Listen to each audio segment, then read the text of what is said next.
si Marites Vito. Kaya nakapagsalita siyang ganito. Ano tingin ninyo mga kababayan? Malamang may hawak na rin ng mga documents itong mga kilalang journalist. Kaya mahirap po na basta na lang i-acquit ng mga senador. Itong si Sara Duterte, kung maipipresenta po ang napakalakas na ebidensya ng paglustay ng pera at yung mga beneficiaries po ng mga chichiriya, yun pala napunta doon sa mabuting kamay. May wagang kamay, mga kababayan, at may wagang bulsa. Di ba? Ang pahayag ni Vitog ay bilang reaksyon sa ipinos ng Pinoy Pulitzer Prize awardee na si Manny Mugato ngayong Martes, Mayo 20, kung saan inihayag nito ang posibilidad na mapawalang sala si BP Sara sa impeachment bunsod ng pagkakahalal ng mga pro-Duterte candidates sa Senado. Ano tingin ninyo mga kababayan? Anyway, malapit na po June 2 magsisimula po. And the actual trial, mga kababayan nito, sabi ni Chis Escudero, doon na sa bagong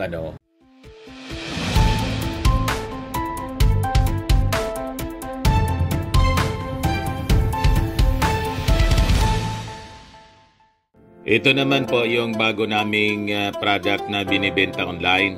iGlow Serum, whitening po siya. Tingnan ninyo yung epekto sa aking anak na architect before and now. Yung mga inquiries po ninyo, dumiretso na lang kayo sa kanyang Facebook account, Riz Maravillas. Yung mga naniniwala mga kababayan na baka si Sara Duterte ma-acquit kasi yung iba naniniwala po sa mga kwento na wala mang mabigat na ebidensya. Ngayon, gusto kong i-share sa inyo itong balita mga kababayan. Kasi napag-uusapan na ang tungkol po sa mga bank accounts ni Sara Duterte na posible pabuksan mga kababayan. At ito yung magbabaon sa kanya. At malamang yung mga senador na perceived to be on the side of the Dutertes, lalo na po ni Sara Duterte, malamang bumaliktad sa tindi ng mga ebidensya na posibleng bumulaga during the impeachment trial. Itong kwentong ito mga kababayan naka-publish ngayon dito sa People's Tonight. Yan sabi dito, bank accounts ni BP Sara bubulaga sa impeachment trial. Sabi po ng veteranang journalist na si Marites Vitog. Yan din mga kababayan yung sinasabi ni dating Senador Antonio Trillanes. Dito niya mamimilipit si Sara Duterte pag pinabuksan ng mga senator judges ang mga bank accounts ni Sara Duterte. At itong pagkatalo ni Trillanes po sa eleksyon sa Caloocan, baka nga blessing in disguise pa ito kasi sa kanyang pagkatalo matututukan niya itong impeachment trial ni Sara Duterte, hindi bilang senator judges kasi wala man siya sa Senado na, kundi bilang isa sa mga sumusulong sa impeachment case laban sa Vice Presidente. Yun din yung sinasabi ni Trillanes mga kababayan sa mga previous interviews.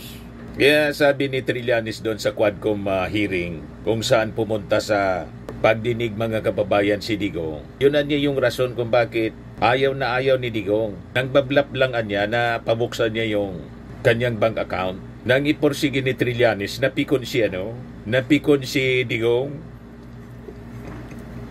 Gustong hampasin si Trillanes ng microphone. Ganon mga kababayan. No, ito ngayon ang balita dito sa People's Tonight. I-share ko po sa inyo. Sinabi ng veteranong mamamahayag na si Marites Dagilan Vitog sa kanyang komento sa isang post sa social media na hindi dapat mabahala ang publiko sa posibilidad na makalusot si Vice President Sara Duterte sa impeachment trial dahil sa pagkakahalal ng mga kaalyado nito sa politika sa Senado na lilitis sa kanyang kaso. Naniniwala si Vitog na may posibilidad na maungkat ang mga bank accounts ni BP Sara sa impeachment trial kung saan maaari di umanong matukoy ang paglilipat ng milyong halaga ng government funds na kwenestyon ng mga mababatas noong kasagsagan ng investigasyon ng Kamara. Kaya po yung mga House prosecutors, tiwalang-tiwala, malamang may mga leakage na sa kanila. Baka nga may mga documents na silang original copy or siyempre certified true copy. Kaya tiwalang-tiwala po yung ating mga House prosecutors. At pag nakita yan mga kababayan ng mga senator judges, kahit pa mga kaalyado ni Sara, magdadalawang isip na i-acquit sa lakas ng ebidensya. Ganon din ang paniwala itong veteran journalist na to na si Marites Vitog. Kabilang niya rito ang kontrobersya sa 612.5 milyong halaga ng confidential funds mula sa Office of the Vice President at ng Department of Education na dating pinamumunuan ni BP Sara. This can be matched anya with the releases of her confidential funds as BP and DepEd Secretary, apart from showing the vast difference between her SALENS or statement of assets, liabilities, and net worth and bank deposits, paliwanag ni Vitog, na kilala sa investigative journalism. Malamang may kopya na rin po si Marites Vitog, kaya nakapagsalita siyang ganito. Ano tingin ninyo mga kababayan? Malamang may hawak na rin ng mga documents itong mga kilalang journalist. Kaya mahirap po na basta na lang i-acquit ng mga senador. Itong si Sara Duterte, kung maipipresenta po ang napakalakas na ebidensya ng paglustay ng pera at yung mga beneficiaries po ng mga chichiriya, yun pala napunta doon sa mabuting kamay. May wagang kamay, mga kababayan, at may wagang bulsa. Di ba? Ang pahayag ni Vitog ay bilang reaksyon sa ipinos ng Pinoy Pulitzer Prize awardee na si Manny Mugato ngayong Martes, Mayo 20, kung saan inihayag nito ang posibilidad na mapawalang sala si BP Sara sa impeachment bunsod ng pagkakahalal ng mga pro-Duterte candidates sa Senado. Ano tingin ninyo mga kababayan? Anyway, malapit na po June 2 magsisimula po. And the actual trial, mga kababayan nito, sabi ni Chis Escudero, doon na sa bagong mga senador. Nasa 20th Congress na po. O ngayon, sa issue ni Atty. Harry Roque, ito po yung latest na balita mula po sa News 5. May red notice na po laban kay Atty. Harry Roque. Pinag-utos na ng DOJ yung red notice sa Interpol. Ayan pinag-utos na ng Department of Justice sa Interpol na maglabas na ng red notice laban kay Atty. Harry Roque.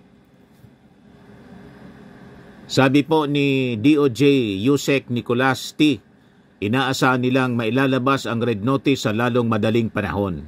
Posible ngayong linggo. Tapos mga kababayan, malapit nang matuldukan ang walang tigil na pagyayabang at panghamon. Minamak ni yung ating mga authorities. Minamak ni Harry Roque. I-google lang anya ninyo ako kung gusto ninyong mahanap ako. Dito sa Netherlands.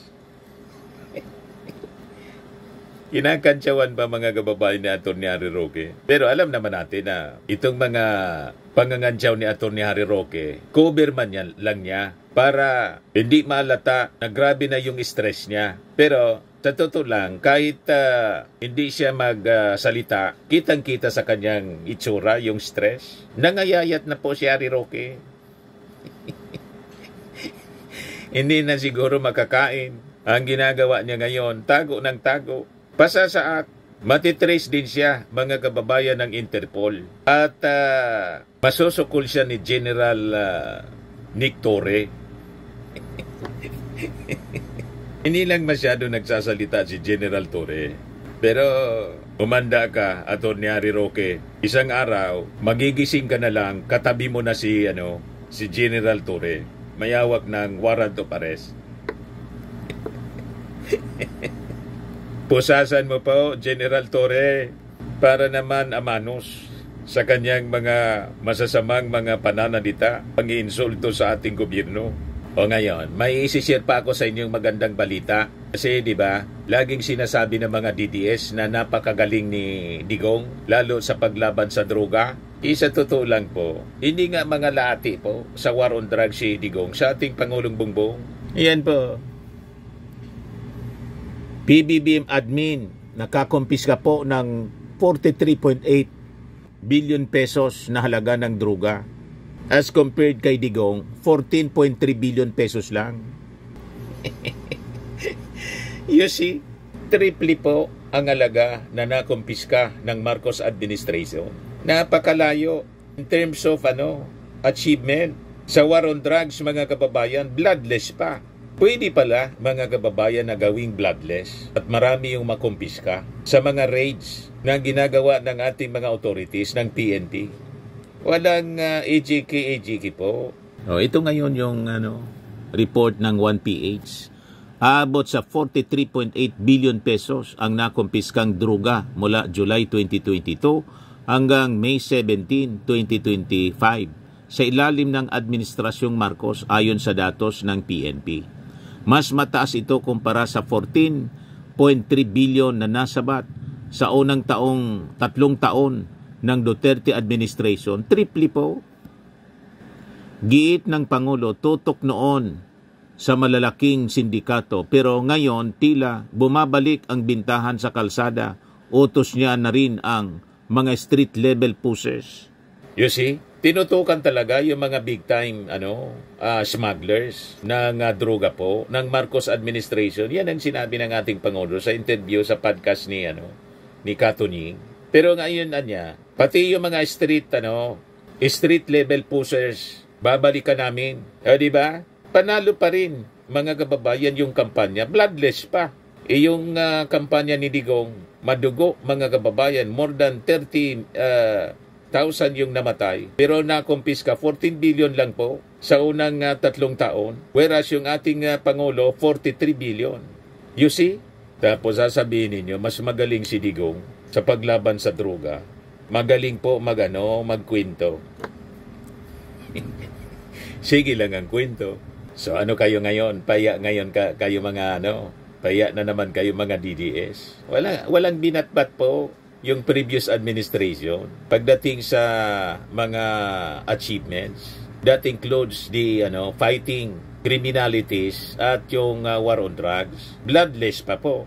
Di ba? May pagrespeto sa human rights. Hindi bloodbath tulad ng sinasabi ni Sara. Bloodbath daw, pati impeachment may bloodbath. Mahilig talaga po sa violensya. Impeachment na lang, may bloodbath pa. At itong ating programa, mga kababayan, atid sa inyo nitong ating mga sponsors. Fairmax, Firming and Lifting Cream. Pinapay po sa mga pulses in affected area. Mainam po ito sa mga pains at paninigas ng mga kaso-kasuan. Ito sa mukha naman yung application, anti-aging, Automax po siya. Ito ay Glow 60, mga kababayan. Whitening po siya. Made in South Korea. Ito naman po, Ningxia Red Mix Fruit Drink. Gawa po siya sa goji berry. May anti-cancer properties po siya. At sa mga naghanap po ng malinis and spacious fitness gym, pumunta lang po kayo sa aming Colossal Fitness Gym. May Grab Car Rental din po kami. At bills payment po sa aming office. At saka sa mga mahilig po sa mga imported bags, manood po kayo sa live selling ni Madam Aileen Rosales sa kanyang Aileen Closet po. Pati mga shoes, ito yung kanya po. Ito yung kanyang page. Kita ninyo, napakagandang mga online selling po siya. Si Madam Aileen Rosales. At cellphone number niya po, 773-798-7816.